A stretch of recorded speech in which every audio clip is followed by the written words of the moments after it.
స్నేహం. Friendship is the most important, మనకు భగవంతుడు ఇచ్చిన వరం. అందుకే మీరందరూ ఒక హార్ట్ టచింగ్ స్టోరీ చెప్తా. ఇట్లాంటి ఎవరు కదలద్దు మెదలద్దు, ఓన్లీ 1 minute లో ముగిస్తా. మళ్ళీ మనం జోష్లోకి వెళ్ళిపోదాం, మనకు సమయం తక్కువ ఉంది. చాలా ఇంపార్టెంట్ ఇది. దీన్ని గనక మైండ్ లో ఫిక్స్ చేసుకుంటే మిమ్మల్ని ఓడించే వాళ్ళు ఎవరు లేరండి. అన్నా ప్లీజ్ నాన్న, let us listen with great concentration. ఒకసారి మా పలమనేరు శ్రీవాణి ఉమెన్స్ కాలేజీలో ఒక ఎస్ఐ గారు రిటైర్డ్ అయినారు. రిటైర్మెంట్ రోజు సార్కి చెప్పాం, సార్ పిల్లలకు మంచి విషయాలు చెప్పండి అంటే ఆయన ఒక మాట అన్నాడు. నేనేం చెప్పేది నాన్న అన్నాడు. దయచేసి మీరు ఫాదర్ ప్లేస్ లో చెప్పండి సార్ అంటే ఆయన అన్నాడు, అమ్మా నాకు 3 అమ్మాయిలు, 1 అబ్బాయి. పెద్దమ్మాయి టీచర్, 2వ అమ్మాయి జడ్జ్ గూడూరు, 3వ అమ్మాయి బ్యాంక్ మేనేజర్, 4వ అబ్బాయి పేరు ఢిల్లీ బాబు, బ్యాంక్ ఆఫ్ ఇండియా మేనేజర్. ఇదే మన ఆస్తి అన్నాడు. ఇంకొక మాట అన్నాడు, బాబు అమ్మా నేను 20 ఏళ్ల క్రితం కోర్టు కానిస్టేబుల్ గా డ్యూటీ చేస్తున్న సమయంలో నేను క్యాంటీన్ లో టీ తాగుతుంటే జడ్జి గారి పక్కన ఉంటారు కదండి బిళ్ళ జవాను, జడ్జి గారి పక్కన ఉంటారు కదా రామయ్య రామయ్యని పిలుస్తాడు. అలాంటి బిళ్ళ జవాన్ నా దగ్గరకు వచ్చి దూరం నుండి యో యో మునికృష్ణ నేను అమ్మగారు పిలుస్తున్నా రాయ అన్నాడంట. అదే 20 సంవత్సరాల తర్వాత నా బిడ్డ బాగా చదువుకొని న్యాయమూర్తి అయిన తర్వాత కడప జిల్లాలో ఉన్న అప్పుడు ఒంటిమిట దేవాలయానికి వెళ్ళినప్పుడు అక్కడ నా బిడ్డకు వేద పండితులు పూర్ణకుంభ స్వాగతం పలికారమ్మా. ఆ మేళతాళాల శబ్దం వస్తే నేను పక్కన వెళ్ళి ఫోన్ మాట్లాడుతూ ఉంటే అలాంటి బిళ్ళ జవాన్ నా దగ్గరకు వచ్చి ఏం చెప్పాడు తెలుసా అమ్మా, అయ్యగారు అయ్యగారు మిమ్మల్ని అమ్మగారు పిలుస్తున్నారయ్యా అంటే అదయ్యా నా బిడ్డ నాకు ఇచ్చిన గౌరవం అంటే ఒక్కసారి ఊహించుకోండి. The power of education. అందుకే శిల లాంటి బతుకుల్ని శిల్పంగా మార్చేదే విద్య, మనిషిని భగవంతుణ్ణి భాగ్యవంతుణ్ణి చేసేదే విద్య. సృష్టిలో ఇతరులకు ఎంత పంచినా మరింత పెరిగేది విద్య ఒక్కటే అన్నారు నాన్న. దయచేసి చెప్తా బంగారు, 3 ఆపు దయచేసి మళ్ళా చెప్తున్నా. స్పోకన్ వర్డ్, సోషల్ మీడియా ప్రపంచం. ఒక్కసారి నోరు జారితే ప్రపంచంలోకి వెళ్ళిపోతుంది బంగారు. అలాగే వేస్టెడ్ టైం, మనం ఒక్కసారి సమయం ముందుకెళ్తే ఎన్నికి రాదండి. అలాగే నెంబర్ 1 ట్రిగ్గర్డ్ బుల్లెట్. బంగారు ఇక్కడ ఉన్నటువంటి యువశక్తి అంతా చూస్తున్నా, యువశక్తి ముందు అణుశక్తి కూడా తక్కువే అన్నారయ్యా. అందుకే మీరందరూ కూడా try and try, never cry, one day you can fly in the sky. ప్రయత్నం తప్పనిసరి చేయాలి. మళ్ళీ ఇప్పుడు నాకు ఎందుకంటే నేను స్పీడ్ గా వెళ్ళిపోతున్నా, హార్ట్ టచింగ్ స్టోరీస్ చెప్తే మీరు కళ్ళలో నీళ్ళు వస్తాయి, ఏడుస్తారు. అట్లా వద్దు. మళ్ళా చెప్తున్నా, ఇప్పుడున్నటువంటి పరిస్థితుల్లో మన యూత్ను కాపాడుకోవాలి. మళ్ళా డ్రగ్స్ కల్చర్ అక్కడక్కడ పెరుగుతుంది అంటారు. మాదక ద్రవ్యాలు అంటాం. రోజు వేసుకునే గుట్కా యమలోకానికి ఎక్కిపోయే జట్కా. ఇది అవసరంలే. మళ్ళా చెప్తున్నా, ఏం మచ్చా చిన్నదే కదా అంటారు. ఏమని చెప్పండి, చిన్న అలవాటు రేపు కొంప ముంచుతుందమ్మా. అది ప్రేమ ఉండొచ్చు, ఏమనుకోవచ్చు నాన్న. ఏం బొమ్మ ఒక విషయంలో ఒక చిన్న స్టోరీ చెప్పి ముగిస్తా. ఒక రాజ్యంలో ఒక రాజు ఉన్నాడు. ఆయన దగ్గర తెలివైన మంత్రి ఉన్నాడమ్మా.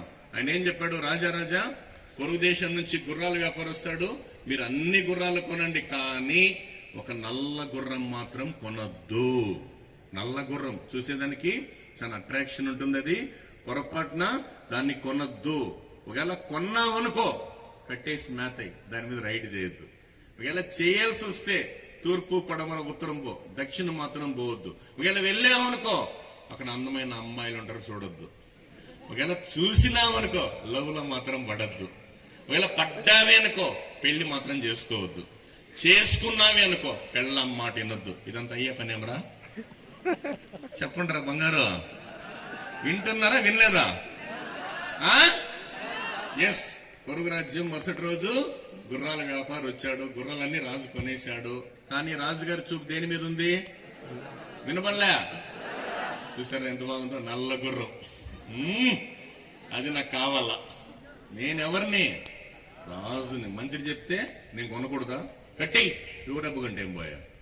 కట్టేశారు. మరుసటి రోజు దాని మీద చూద్దాం తోలుదాం అట్లా. తూర్పు కూడా పత్రం కూడా దక్షిణం కూడా వెళ్ళిపోయా. అందమైన అమ్మాయిని చూసా, ప్రేమలో పడా, పెళ్లి కూడా చేసుకున్నా. నేను పెళ్ళం మాట వింటానా? నేను విన్ను.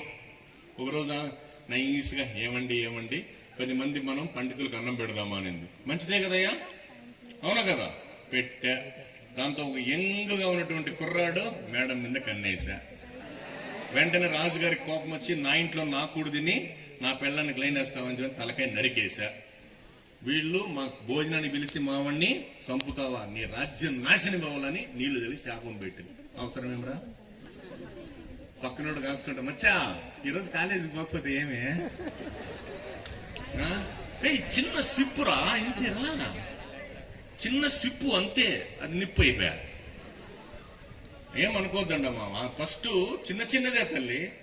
అందులో ఈ మధ్య ఉండే, దయచేసి ఐఎమ్ సారీ అండి, నేను ప్రేమగా తప్పుగా చెప్తే మీరు ఒప్పుకోరు. ప్రేమ ఎంత గొప్పదంటే, తల్లి ప్రేమ బిడ్డకు జన్మనిస్తుంది, తండ్రి ప్రేమ బిడ్డల భవిష్యత్తుకు బాటలు వేస్తుంది, భర్త ప్రేమ జీవితాంతం తోడుంటానన్న భరోసా ఇస్తుంది.